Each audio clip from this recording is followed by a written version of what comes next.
noite, igreja. Boa noite. Paz seja convosco, né? Amém. Venha a palavra de Deus, em nome de Jesus.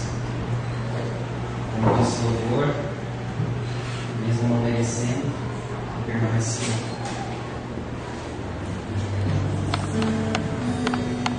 Venha a palavra de Deus. E abram suas Bíblias, Lucas, capítulo 7, versículo 11.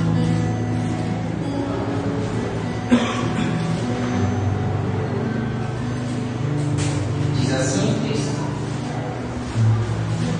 Jesus ressuscita o filho de uma viúva. Versículo 11.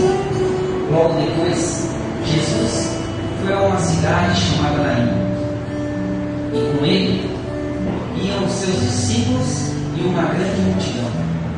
Ao se aproximar da porta da cidade, estava saindo o enterro do filho único de uma viúva, e uma grande multidão da cidade estava com ela. Ao vê-la, o Senhor se compadeceu dela e disse: "Não chores." Depois aproximou-se e tocou no caixão, e os que carregavam pararam. Jesus disse: "Jovem, eu te digo, levanta-te." O jovem sentou-se e começou a conversar, e Jesus o entregou à sua mãe. Todos ficaram cheios de temor e louvaram a Deus. Um grande profeta se levantou entre nós, diziam eles. Deus interveio em favor do seu povo. Essa notícia sobre Jesus espalhava-se por toda a Judéia e as regiões circunvizinhas. Amém? Feche os olhos. Grandioso Deus, em nome de Jesus, Pai, te agradecemos pelos louvores que foram entoados nessa noite, Pai, pela presença dos irmãos e pela tua bondade, a tua presença sobre as nossas vidas, Pai. Que nessa noite o Senhor possa falar aos nossos corações, o Senhor possa manifestar a tua bondade sobre a vida de cada irmão e irmã que aqui se encontra, Deus, a qual veio buscar uma palavra amiga, uma palavra que venha do teu coração. Então que nessa noite, Deus, a nossa alma possa se alegrar pela tua bondade e o teu amor por nós. Em nome de Jesus, te agradecemos. Amém e amém. Amém.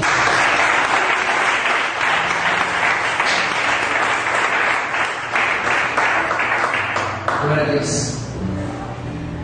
Nessa noite eu quero falar sobre infortúnio. Segundo Aurélio, infelicidade, desventura, o mal e a desgraça. Jesus, a Bíblia fala aqui no capítulo 7, que ele estava passando pela cidade de Naim. E nesse trajeto, Jesus ele se depara com uma cena que entristece o coração dele. Ele vê uma mulher, uma viúva, que porventura já havia perdido seu esposo e agora estava prestes a enterrar seu único filho. Jesus, quando ele vê essa cena, ele se entristece, se compadece, ele olha para aquela mulher. E essa história que eu li não é uma história que nós não vemos nos dias de hoje. Pelo contrário, é uma história que se repete a cada dia. Mães enterrando seus filhos, filhos enterrando seus pais, e assim por diante. Quantas pessoas nos dias de hoje, até mesmo dentro da igreja, não vivem o infortúnio, não vivem a infelicidade, a desventura, o mal e a desgraça. Quantas pessoas que você conhece que não está assim, vivendo o infortúnio? O infortúnio também ele pode ser comparado àquela mulher que se casou e junto com seu esposo ela planejou ter um filho. Planejou tudo direitinho para que tudo ocorresse da forma que eles queriam. E a gestação corre tudo normal, até as 42 semanas. E chega o grande dia, a alegria contagia aquela família, contagia aquela mulher que está prestes a ganhar neném, contagia aquele esposo que está prestes a virar pai. Mas sem explicação alguma, o infortúnio bate na porta daquela família. Ao se deparar com o hospital, o pai recebe a notícia que o filho se enroscou no cordão umbilical e infelizmente foi asfixiado e teve óbito. Quantos casos nós já não ouvimos parecido?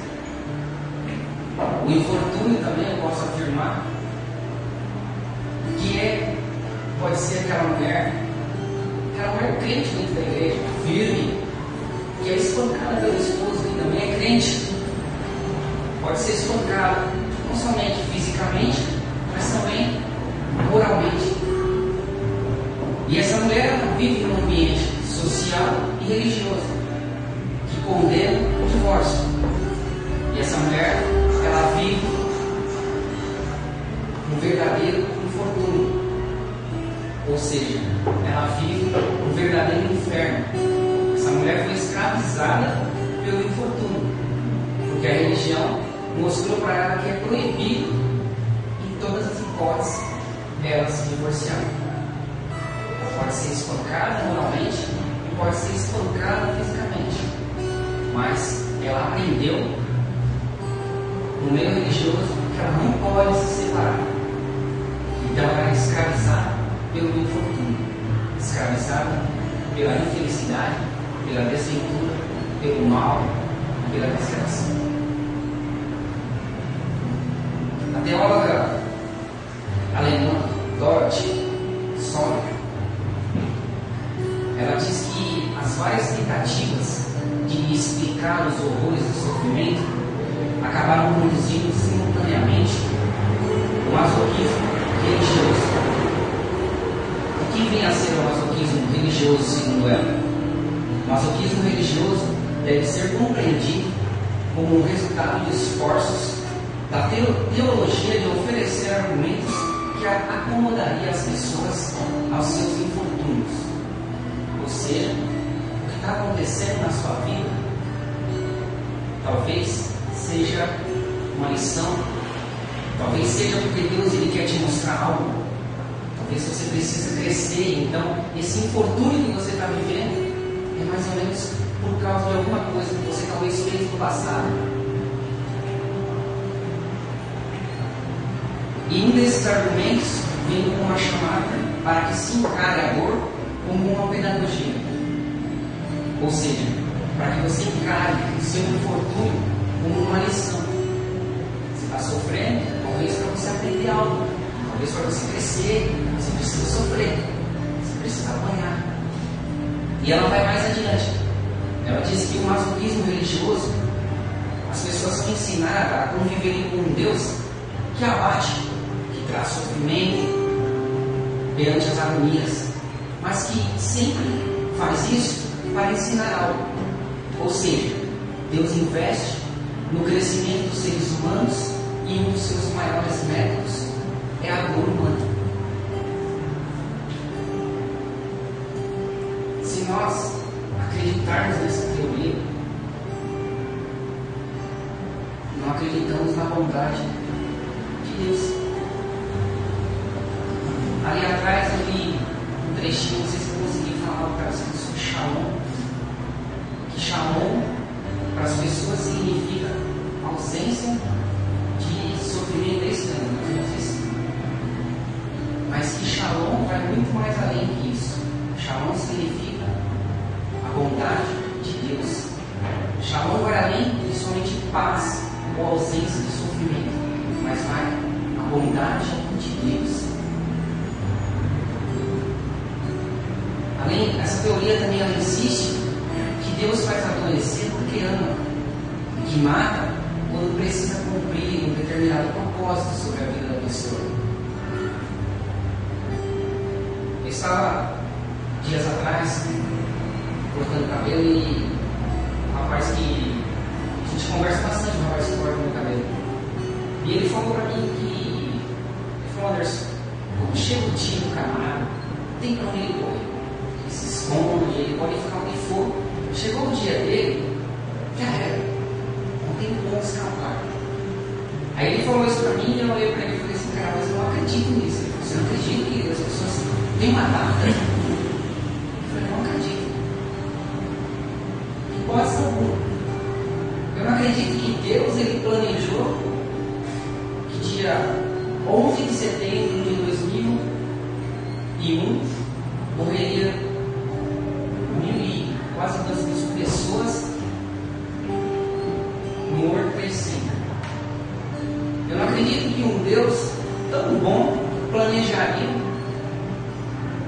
que morresse 70 a 80 mil pessoas em 1942, quando os Estados Unidos lançou uma bomba sobre Hiroshima. Não acredito que um Deus tão bom planejou a morte de mais 140 mil, totalizando 300 mil pessoas em Hiroshima e Nagasaki em 1942. Se nós acreditarmos que Deus ele tem uma data para você morrer, que tal dia está programado e você não vai mais escapar, essa bondade de Deus é mentirosa. Esse tão grande amor que a Bíblia nos ensina está fora dos conceitos de Deus. Na verdade de tudo isso é totalmente oposto. Nós não saberemos explicar os nossos infortúnios. Por mais que tente, você não vai conseguir explicar o motivo dos seus infortúnios. Das vezes você ser infeliz, desventurado, que às vezes você passar pelo mal, pela desgraça. Mas uma coisa é certa, uma coisa é clara, que Deus, nosso Deus que nós servimos, há mais de 2000 anos atrás, Ele viveu entre nós. Ou melhor, Ele vive entre nós. Mas há mais de 2000 anos atrás, Ele veio em forma de homem. Ele viveu como nós vivemos. Ele passou pelo infortúnio. E Ele sofreu como eu e como você. Esse Deus que foi encarnado na pessoa de Jesus sofreu até muito mais do que aquilo que a gente possa imaginar, o que a gente ainda não sofreu. Mas Ele pôde suportar e carregou seus infortúnios até a cruz do Calvário. E nos deu de exemplo para que nós viéssemos aprender, ou melhor, aprender não, que viemos ter como exemplo Ele. Aquele que sofreu na cruz do Calvário com seus infortúnios e pôde dizer ainda: perdoe-os, porque eles não sabem o que fazem. Como disse o pastor Alex em uma das suas mensagens, que Deus ele teve um filho sem pecado, mas nenhum filho ausente de sofrimento. Nenhum de nós estamos ausentes de sofrermos. E eu tive nessa noite que Deus ele conhece o que é sofrimento. Deus ele conhece o que é ficar sem chão. Ele pode olhar lá de cima e ver seu filho naquela cruz do Calvário. Então ele sabe o que é sofrimento. Ele sabe o que é chorar. Ele sabe o que é sentir dor. Ele sabe o que é o infortúnio. E nessa noite, mesmo que você está enfrentando o infortúnio, Jesus está ao seu lado. Jesus está ao nosso lado. Se há felicidade no seu semblante, Ele quer participar dessa felicidade. Se há tristeza, se há infortúnio na sua vida, Ele também chora, porque Ele sabe o que é isso. Se há dor, Ele sabe o que é isso. Deus ele não é o autor do sofrimento, mas nós temos que se alegrar nessa noite, porque Ele é o autor da vida. Ele é autor da vida. nós temos que se alegrar, porque a vida é bela. Mesmo ela tendo os infortúnios, a vida continua sendo bela. Vou ler um trecho de um poeta que diz assim: a vida, porém, é bela e sempre desejável, afirmou um poeta. O dilúvio não tem forças para descolorir a aquarela que brota do céu e se reflete na neblina. Homens e mulheres insistem em esperar novos céus e nova terra, o mundo impossível, onde crianças brincam com serpente e boi passeia ao lado de leão. Sim, a vida é bela. Ainda é possível perceber o sopro do Espírito no fanfarrear das folhas que baila enamorada do vento. Somos convidados a celebrar o encanto de viver no gesto do ancião que planta uma árvore, na obstinação da mãe que ensina a sua filha surda a falar com as mãos, na leveza do menino que brinca com uma capoeira e faz da luta uma dança. A vida é bela.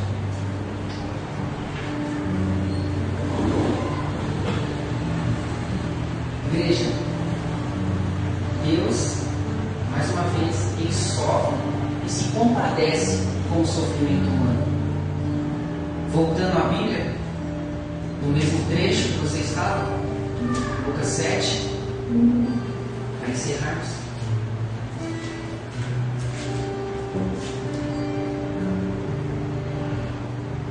Versículo 13. Bondoso Jesus, ele olha para aquela mulher novamente e diz assim: ao vê-lo, o Senhor se compadece dela e diz: mulher, não chores. Talvez Jesus olhe para aquela mulher e fale: mulher, eu não sei o que te falar, mas eu estou vendo o que está acontecendo. Estou vendo, estou sentindo na tua pele o teu infortúnio, mas não chores, porque eu estou aqui e eu vim para mudar os paradigmas. Eu vim para contrariar as estatísticas. Não chores mais.